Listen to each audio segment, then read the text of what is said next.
അടിച്ചു കൊടുക്കുന്നുണ്ട്. അപ്പൊ നമ്മള് മുടിമകട്ടി ഏകദേശം റെഡി ആയി. ഇനി രണ്ട് അലാസ്റ്റിക്കിന്റെ രണ്ട് തലയും കൂടെ ഒന്ന് കൂട്ടി സ്റ്റിച്ച് ചെയ്ത് കൊടുക്കട്ടോ. അലാസ്റ്റിക്കിന്റെ രണ്ട് തല ഇവിടെ അങ്ങനെ വെക്കുക, മെഷീത്തിൽ വെക്കുക, ഒരുമിച്ച്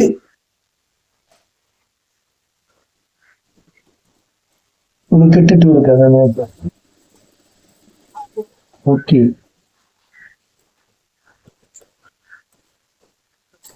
അപ്പൊ കേട്ടോ മുടിമകട്ടി റെഡി. പിന്നെ കെട്ടി ഇനി ഇതിന് ഉള്ളിലേക്ക് കോർത്ത് രണ്ട് തലി ഇങ്ങനെ മടക്കി ഉള്ളിലേക്ക് കോർത്ത് ഇട്ട് കൊടുക്കുക. ഒന്ന് തുന്നി കൊടുക്കുക, കൈത്തുന്നി കൊടുക്കുക. ഇനി കൈയിട്ടൊന്ന് സ്റ്റിച്ച് ചെയ്ത് കൊടുക്കുക രണ്ട് തല കേട്ടോ. അപ്പൊ മുടിമകട്ടി റെഡി. ബൈ.